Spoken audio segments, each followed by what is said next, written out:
A paz e graça e a paz de Deus, nosso Pai, e de nosso Senhor Jesus Cristo, seja multiplicado nos vossos corações. Você seja bem-vindo ao canal Felisberto Moreira. Passando no nosso canal, não se esqueça de se inscrever, porque você se inscrevendo, todos os vídeos que postarmos na plataforma do YouTube, o YouTube te enviará de primeira mão. E sempre ver se você está inscrito no canal, apertando aí no sininho, aí abaixo, né? Você clica e vai aparecer todas ou nenhuma, né? Então vai aparecer todas as notificações. Não esqueça de deixar seu comentário, né? Deixar a sua opinião, que aqui é um canal cristão, e nosso compromisso é um compromisso com a vida cristã, e expor aqui um autêntico evangelho segundo Cristo, segundo os apóstolos. E também não esqueça de dar o seu like. Amados, o nosso tema de hoje é um foco diferente de outros vídeos. O vídeo que vamos fazer hoje é sobre guerra espiritual. Qual é a sua posição? Vamos ler aqui a epístola do apóstolo Paulo, escrito aos Efésios, do capítulo 6, do verso 10 até o verso 13.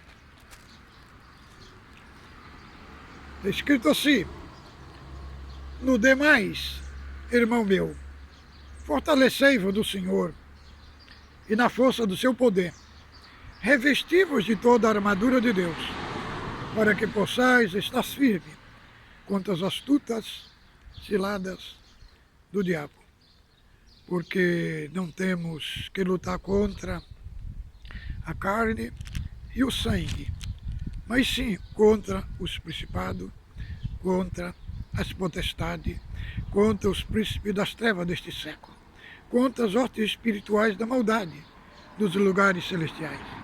Portanto, tomai toda a armadura de Deus, para que possais resistir no dia mau, e havendo feito tudo, ficar firme. Então, irmãos, vamos falar sobre guerra espiritual, sobre batalha espiritual. Quando falamos de batalha espiritual, estamos falando de batalhas que se dizem com respeito ao diabo. Quem é o diabo? O diabo é um anjo caído, é o tentador, é a serpente, é o grande dragão.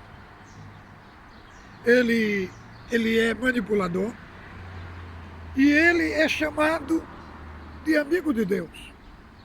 Ele é um ser invisível, mas é um ser real. É um ser que existe, que age nas pessoas, age nas circunstâncias. O apóstolo Tiago, na sua epístola, no capítulo 4, do verso 7, ele fala: sujeitai-vos, pois, a Deus, e resisti ao diabo. Então, irmãos, Nós não devemos nunca dialogar com o diabo. Tem uns que ficam dialogando, perguntando de onde ele veio, o que é que ele veio fazer, qual é o propósito dele ali. Irmão, com o diabo não se dialoga. Por quê? Porque ele é o pai da mentira. Cristo falou em João capítulo 8, verso 44, quando falando ali para os fariseus, pregando para os fariseus sobre o seu evangelho, sobre a verdade, e eles resistindo do Senhor. E o Senhor falou para ele: Abraão viu meu dia, se alegrou-se. Não tem 50 anos, viste Abraão. E depois o Senhor falou assim, ó, vocês estão resistindo, vocês não são filhos de Abraão. Se vocês fossem filhos de Abraão, vocês ouviam minhas palavras, mas vocês têm por pai o diabo. Ele é mentiroso, ele é homicida desde o mundo. Então, irmão, o diabo é mentiroso. Nós não temos que dialogar com ele.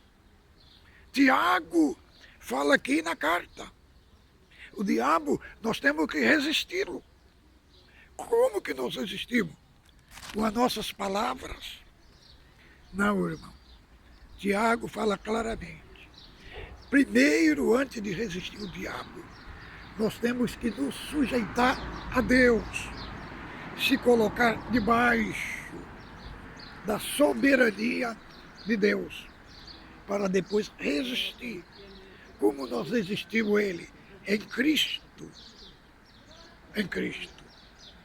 Porque Ele é um ser caído.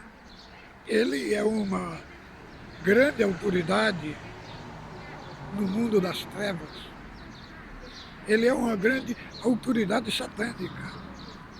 Paulo, 2 Coríntios, no capítulo 4, no verso 4, fala que ele é o Deus deste mundo. Ele é um Deus deste mundo. Ele concentra em si a plenitude do poder das trevas.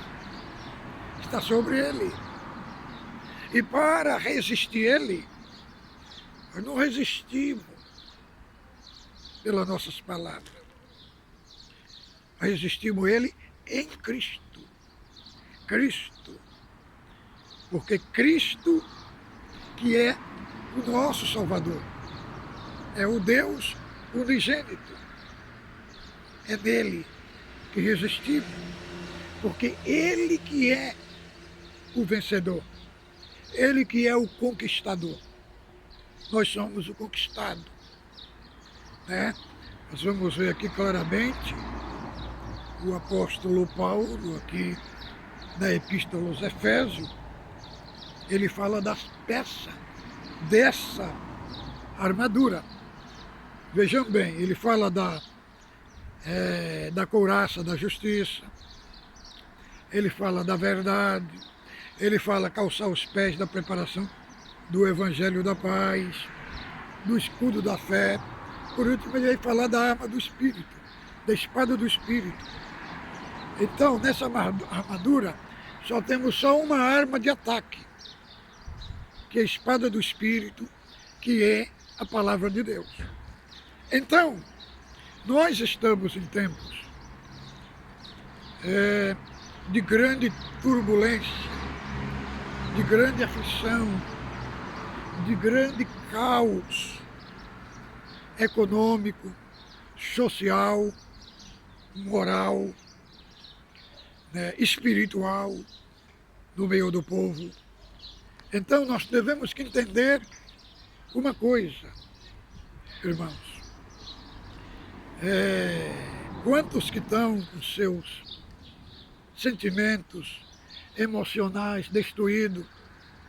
Uns perderam o pai, perderam mãe, perderam avós, perderam filhos desta pandemia. Então, o foco de muitos está voltado para o vírus. Está voltado para o vírus. Está voltado para o caos econômico instalado em todo o globo. Só, irmãos, isto daí é só um prelúdio do que está vindo por aí, do que está sendo armado por aí. Tem por detrás dessa pandemia, tem algo espiritual, satânico, extremamente diabólico, que está agindo ocultamente por detrás da circunstância e que muitos não estão conseguindo detectar, não estão conseguindo ver. Então, muitas das vezes, o próprio espírito do mal, o próprio espírito do diabo, aproveita-se do caos instalado para agir na vida das pessoas, para deixar as pessoas extremamente desequilibradas emocionalmente, moralmente, espiritualmente. Então, o meu assunto de hoje é trazer para você como nós devemos nos posicionar diante de tudo que está acontecendo. Temos que pôr nossa boca no pó e levantar um grande clamor a Deus. Nos armar com as armaduras espirituais.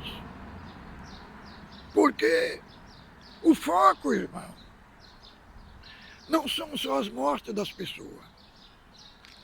Há algo muito grandioso, algo muito gigantesco que está se instalando por detrás de tudo. Para quê?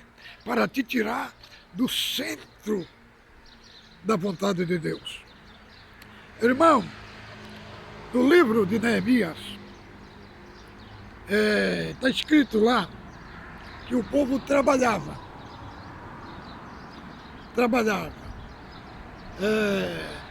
Tinha uma guerra para o muro não ser levantado de Jerusalém. E o povo, enquanto o povo trabalhava, irmão, ele não via nada. Mas quando o povo tirou o olho do foco da obra e começou a olhar para o monturo, para o lixo, aí eles desanimou. Eles falaram para Jeremias, Jeremias, o pó é muito, o monturo é muito, e nós não podemos mais edificar o muro. Eles tiraram o foco, irmão. Eles tiraram o foco da obra. Quando eles viram o lixo, o pó, eles viram que era grande. Eles sentiram aquele lixo, aquele pó, aquele monturo, que fez ele desanimar. Então, irmão, neste momento, não sei o que está passando na sua vida, como você está, mas não tire o foco de Deus. Tire o foco de tudo o que a mídia está trazendo, os que os jornais estão trazendo, e volte o seu foco para Deus. Porque o povo, quando tirou o olho da obra e olhou para o pó, e começou a desanimar.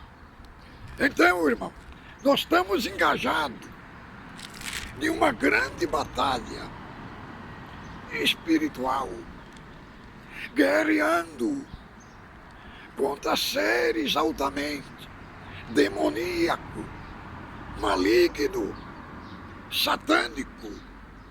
Falo isso também com experiência própria. Minha esposa, mais de 30 anos, guerreando contra demônios, seres extremamente malignos, mas vencemos tudo isso em Cristo Jesus. Teve não saindo aqui do foco das Escrituras Sagradas, aqui mesmo na Espanha, chegou uma época que uma irmã deu legalidade para o demônio se apossou dela e começou a fazer grande alvoroço aqui no meu apartamento dentro de casa. O Senhor falou, esse demônio aí só sai pela palavra. E o Senhor me revelou 12 de Apocalipse. Quando estava no meio da pregação, o demônio urrava, berrava, o Espírito jogou ela no chão e o Senhor libertou ela, completo. Então, irmão, vamos voltar aqui para a palavra. Veja bem, Pedro, apóstolo de Cristo, no capítulo 16 lá de Mateus, nós encontramos a confissão de Pedro. O Senhor falando, quem os homens dizem que eu sou? Falou, um diz que é Elias, outro diz que é profeta. E vós dizeis, quem eu sou? Pedro falou, tu és o Cristo, Filho do Deus vivo. O Senhor falou, Pedro, tu não revelaste a carne nem o sangue, mas meu Pai que está do céu. Depois, um verso abaixo, já fala, Pedro fala, Senhor, tu vai morrer em Jerusalém, que nada, Senhor. Que nada, o Senhor falou assim, para trás de mim, Satanás. Quer dizer, o mesmo Pedro que estava confessando Jesus um momento antes, passando um pouco tempo, estava sendo influenciado por Satanás.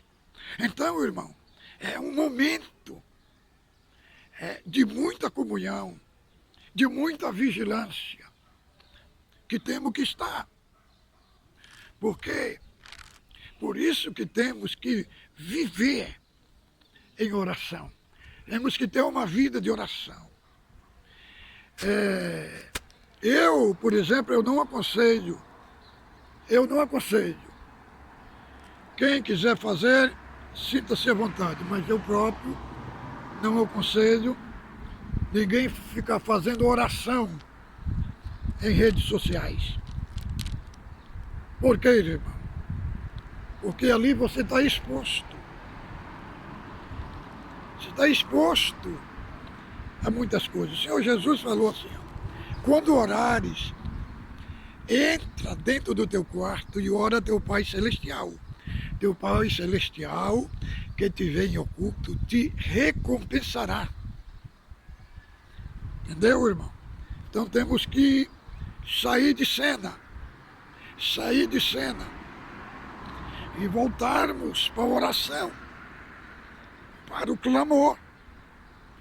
Porque o que está acontecendo na terra, irmão, é só Deus para intervir e nada mais. Então, irmão, e os irmãos não se assombram com o que está acontecendo. Nossos irmãos do primeiro século, a igreja do primeiro século, até o século XV, XVI, século XVIII, XIX, passaram também por grande perseguição, atrocidade, mas não cederam, não tiraram o foco de Deus. Pode estar a situação que está, pode sua casa estar no chão, mas não tire o foco de Deus. E uma coisa, irmão, essa epidemia, este vírus, ele tem um propósito de Deus por trás dessa pandemia.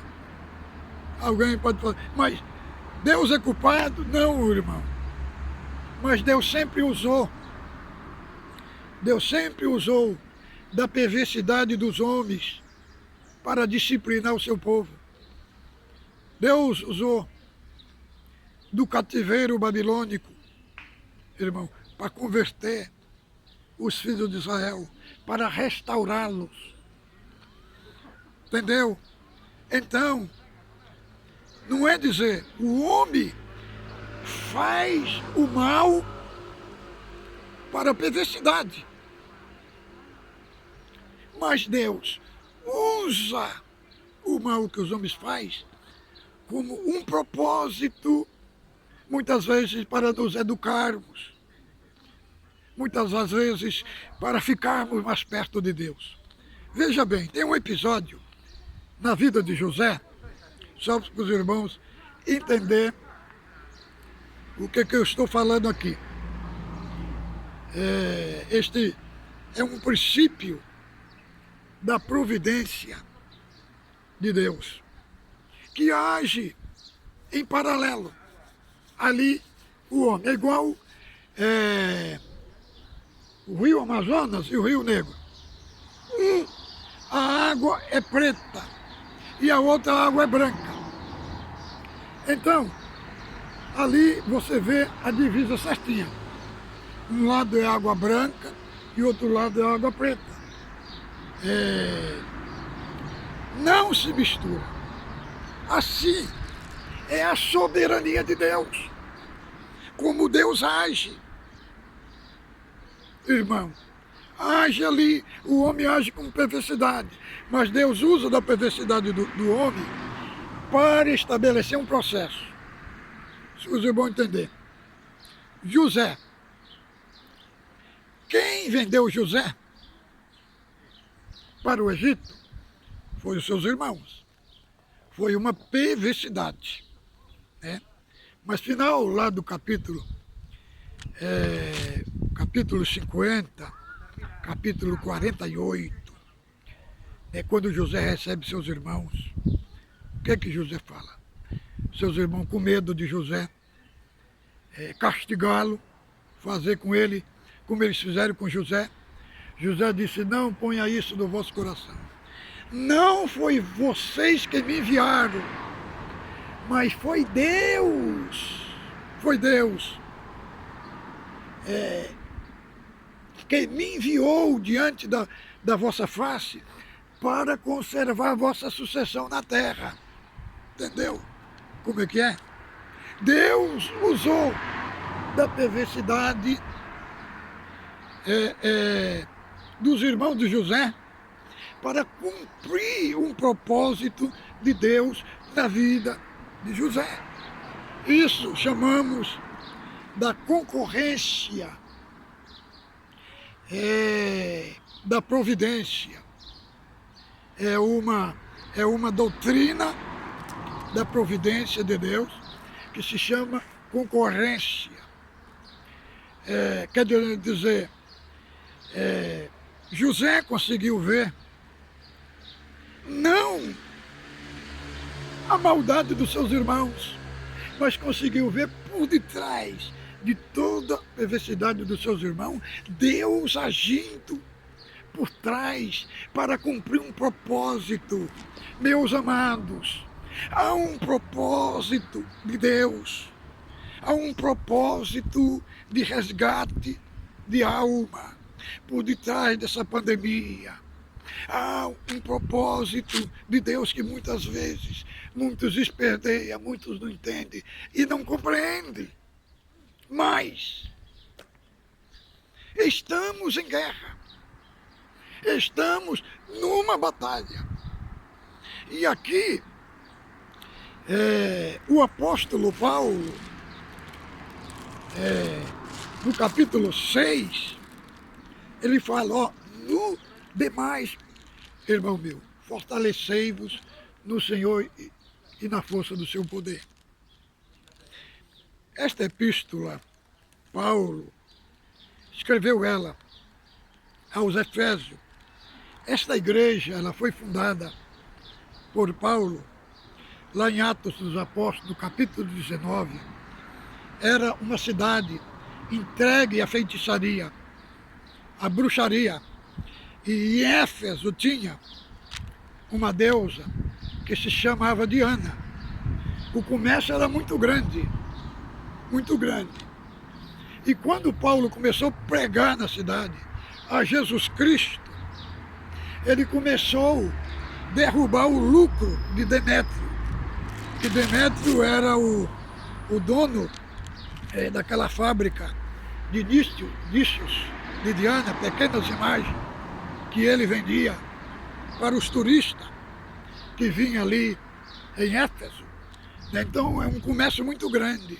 Então Paulo, quando começou a pregar ali, irmão, ele derrubou o lucro, começou a derrubar o crédito daquela grande deusa Diana.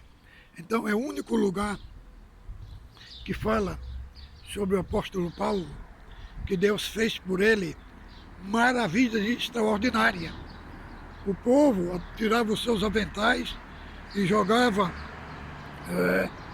os que tinham enfermidade de espírito, e os espíritos saíam. E pegaram, irmão, aquelas artes mágicas, aqueles livros de magia, de feitiçaria, e levaram para a praça pública. E queimaram em praça pública. Ali montou um montante, 70 mil peças de prata. Muito dinheiro ali. Então é para os irmãos entenderem o contexto. Como que esta bela igreja, aonde ela surgiu, aonde ela nasceu.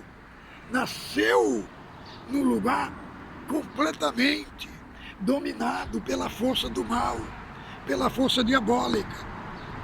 E foi uma igreja que ela evoluiu, irmão. Ela cresceu rapidamente. É tanto que, vejamos bem, em Coríntio, Paulo fala assim, sejam meus imitadores como o de Cristo. Querendo dizer, se vocês não imitam a Cristo, pelo menos me imite. Mas na igreja dos Efésios, Paulo já fala, sede imitadores de Deus como filho amado. Já mostrava que o grau, irmão, o grau de espiritualidade daquela igreja era um grau muito, muito elevado. Então ele estava na prisão e aí ele escreveu esta instrução para a igreja se armar, porque tinha uma guerra instalada, uma guerra extremamente diabólica. Então ele fala aqui, no demais, irmão meu, fortalecei-vos no Senhor e na força do seu poder. Aqui ele está falando que a origem desta fortaleza, a origem desta força está em Deus. É em Deus. Ele é a fonte. É nele que vocês têm que buscar. É nele que vocês têm que se relacionar. É dele que você vai ter essa arma. Então aí ele fala, no verso 11, revestivos de toda a armadura de Deus, para que possais estar firme contra a astuta e cilada. Porque o diabo, ele é astuto. Ele é astuto. Ele é enganador. Ele vem sutilmente. Então, por isso que o cristão, o servo de Deus, o filho de Deus, tem que estar atento. Tem que estar em Cristo. Atento. Porque ele é um ser sobrenatural. Ele age nas circunstâncias. Por isso, é necessário de nós conhecer a palavra de Deus. Porque pela palavra, nós discernimos o que é trevas e o que é luz. E nós discernimos quando ele vem ocultamente, em hora que ele vem parecendo um anjo, irmão, vem parecendo um anjo, mas depois ele mostra a sua cauda de dragão, entendeu? Numa figura de linguagem que estou trazendo aqui para os meus amados irmãos. Revestivos de toda a armadura. Então ele é astuto e ele arma cilada para pegar suas vítimas. Então aqui Paulo deixa para nós as características, as armas que temos que usar. Irmão, revestivo de toda a armadura. Não é só de uma peça só. Aqui de todo. Aqui ele descreve do 14 até o 17 as armas de Deus, as armas espirituais.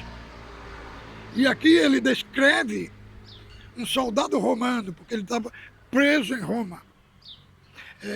O capacete, né? O escudo, os pés calçados, entendeu? E com a espada da mão, que ele descreve aqui um soldado e traz nessa figura de linguagem para aplicar no corpo de Cristo, na igreja, como é que nós temos que estar.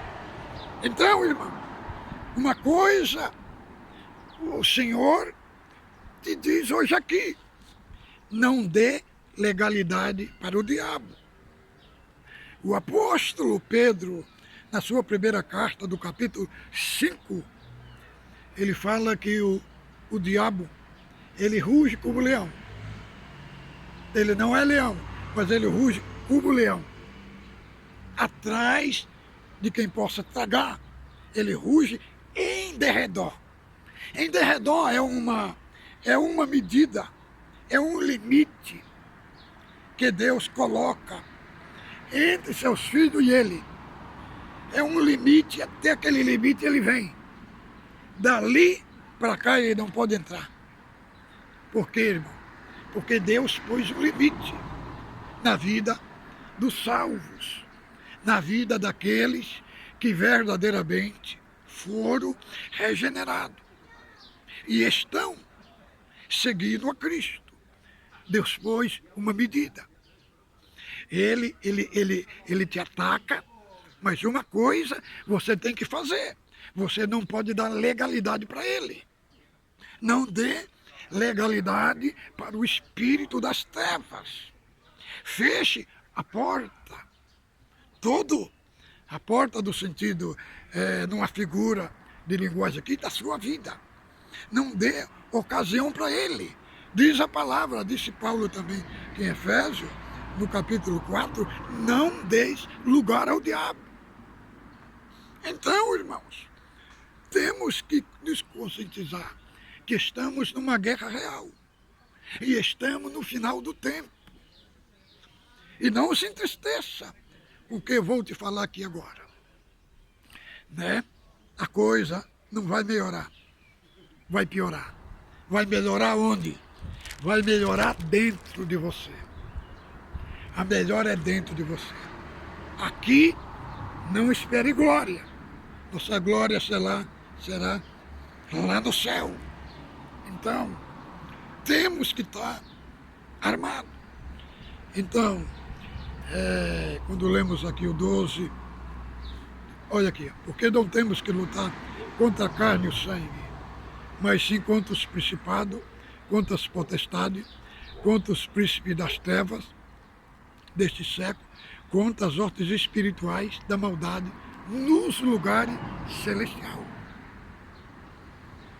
Então, temos que... Nossa luta não é contra a carne.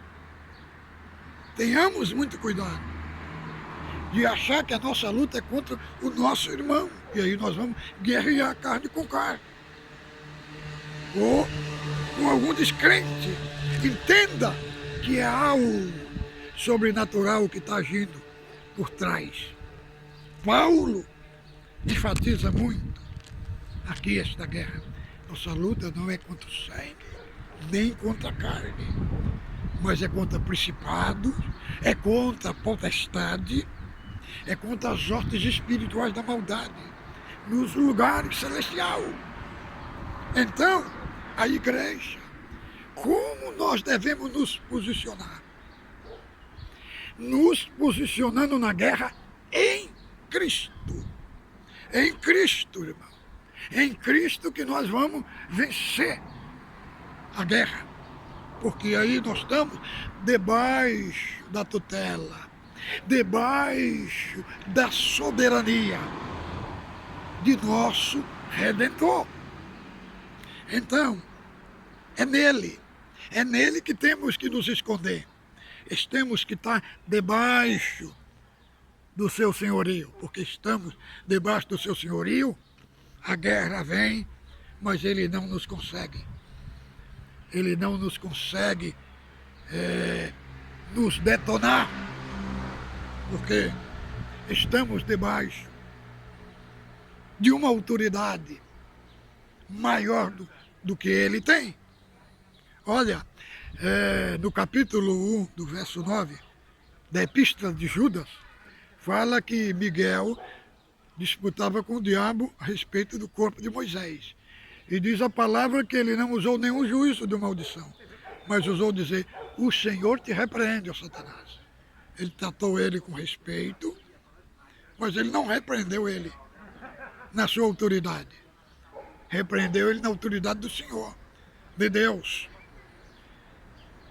Satanás, o Senhor te repreende. Então, irmão, com o diabo, nós não temos conversa, nós não temos diálogo. E muitos ficam dialogando com ele, não, irmão. Servos de Deus, fomos chamados para dialogar só com Deus. Nós fomos chamados para dialogar com o demônio, com Satanás. Que se você for dialogar com ele, você vai sair debaixo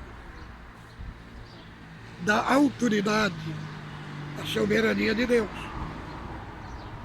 E aí, ele vai tirar o teu foco do Senhor. Tudo que ele falar, não creia, porque a sua essência é uma essência de mentira. Entendeu? Então, nosso assunto com ele é ficar debaixo do sangue e repreendê-lo e resisti-lo. É isto a nossa função. Agora, quantos irmãos que estão no hospital, que estão entubados, quanta nossa irmandade que está entubado, e também quantas pessoas descrentes também que estão sofrendo. Vamos orar, irmão. Orar. Mas não é uma oração de meia hora, é demorar tempo na presença de Deus, buscando Ele e pedindo para Ele interceder na vida daqueles que eles acham graça. Então, irmão, acomode o seu coração, acalme o seu coração em Deus. Estou te trazendo aqui uma palavra de encorajamento, para te encorajar, para dizer que o nosso Deus é muito grandioso. Esta pandemia, tudo que está acontecendo, é um mosquito diante dele. Depois vou trazer mais para frente uma reflexão sobre 4 de Apocalipse, sobre o trono que João viu. Por que João viu o trono no céu? É uma coisa muito magnífica. Mas fique com Deus, ósculo santo nos vossos corações.